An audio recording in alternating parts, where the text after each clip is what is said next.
Hey everyone, and welcome to the first mini lecture of the semester. And just as the name implies, these are mini lectures. I'm not going into full detail. The semester goes by pretty quickly, so it is on you to make sure that you're doing all the readings, that you're looking through the full lecture slides that I'm putting on Blackboard.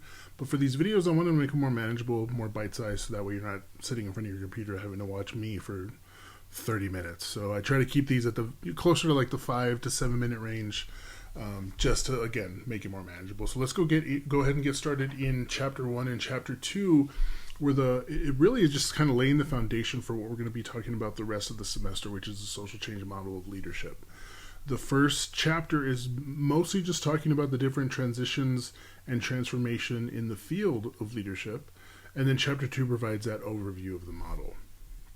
In terms of leadership and change, because for a lot of folks, that's their main focus of leadership, is sparking change, whether it's in an organization, whether it's with your team, whatever it might be.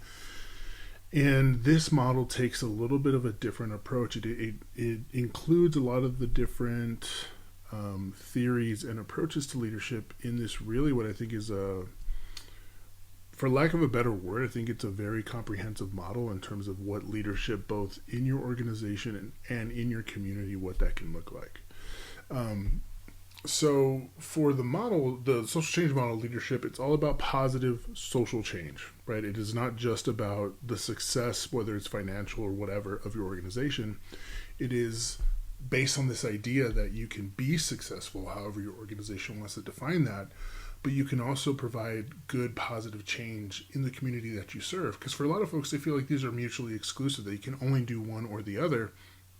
And this model comes in and says, no, you can do both at the same time, and you should be doing both at the same time. How people engage with each other matters, along with the outcomes and purposes of their change activity. And leadership means responsibly choosing courses of action towards a desirable outcome, right? And when it comes to this model of leadership, there's a big focus on coming together as a team, and then as a team also working congruently with your community. Because I think there is this antiquated idea that leadership is just about authority, and that kind of leads into some of these early views of leadership, where it is all about the person who's in charge, and the power that they have is based on their role or their title or how long they've been there, but they are the decision makers. And that slowly started changing. We started getting into servant leadership. People started thinking about leadership as a process versus a position, right? The fact that leadership, I think there are still some folks who feel like when they think about leadership, it is only for people who are in positions of leadership. But regardless of who you are, there are opportunities to lead left and right. You can find those opportunities, and leaders who are in positions of leadership should be looking for those opportunities for their teammates and their team members to lead, to have that experience. Because for anyone who's ever heard me lecture on leadership or provide a workshop, for me, the hallmark of a good leader is being able to develop other leaders, to help build them up, to build the skill set, the mentality, the emotional intelligence, all of the things that are required to being a good leader, that you are building those things up in other people to hopefully create really good leaders. They start thinking about leadership being connecting to your team, that they're not just someone that you work with and that's it, but they are a valued member of society in general, and you should be treating them that way. And then collaborating. Again, it's not just about telling people what to do, but working together and saying, hey, we both have really good ideas. How can we bring those ideas together to the success of our organization, but also the success at the individual level and success at the societal level? And that leads into what was considered when thinking about this social change model of leadership, right? So they thought leadership is socially responsible. It affects change on behalf of others. It's collaborative, like we just said. It's a process, not a position. It's inclusive and accessible to all people. Because again, if we're going back to that old mentality of it being authoritative, that and all about positions of authority, there were a lot of people who aren't in leadership positions, and those voices don't get included into decision making, into the long-term prospects of an organization. And this changes it, where it's more collaborative.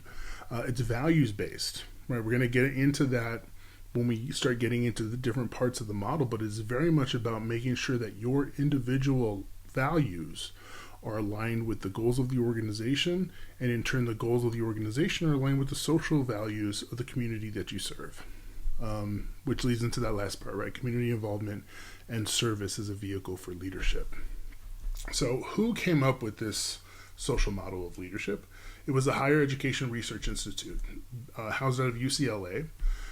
They created this ensemble, this group of people who came together to create this model, and it has been effective. It is not just something that's just taught at the college level. Folks have used this model, countries have used this model, organizations have used this model to great success. And so if it's possible for them to use this and find some benefits, regardless of how big or small, I think it's worthwhile exploring this model in this course to show that it is possible, again, to be successful in an organizational level, on the individual level, while still also acknowledging the social component as well.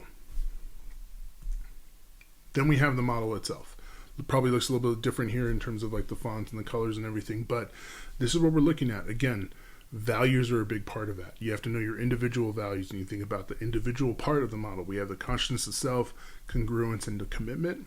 That bleeds into the next section, which is the group values. So we have collaboration, common purpose, and controversy with civility. And then that goes into citizenship, which is the society or community values. And they interact with one another. That's something to keep in mind, and something that I really like about this model is that it's constantly changing. You might have some values when you walk in your own, and you will have your own values when you walk into an organization. And then you start working and collaborating with people, and those values of those individuals you're working with, that's going to start having an influence on your individual values. And then the group values are going to start affecting the society values, and back and forth. And so all of the change is only possible with these interactions and with these connections. And so this is what that looks like, right? It is not just it's not a static model. It is constantly moving and informing one another with your values. So the last thing I want to talk about for this mini lecture is what that might look like in terms of acknowledging your values and how they are involved in this model, right? So first of all is acquiring knowledge. And there's different ways of doing that. There's school. It is the family that you grew up with, whatever, church you went to, whatever friends that you had, all of those things, things like the TV shows you watch, all of those things inform your own ways of knowing, right? That's how you're acquiring knowledge. From there, we go in from knowing into being, right? So integrate knowing into beliefs and attitudes, right? That slowly starts becoming your values. And lastly, you get into the doing part. So applying the knowledge and beliefs into your daily life. Those are the basic kind of like the building blocks as we get into the model, because it's important to have your own values as they prepare you to start working with other people. So I wanted to provide this brief kind of overview of chapter 1 and chapter 2 as we get prepared, because the next few chapters we're just kind of diving headfirst into this model.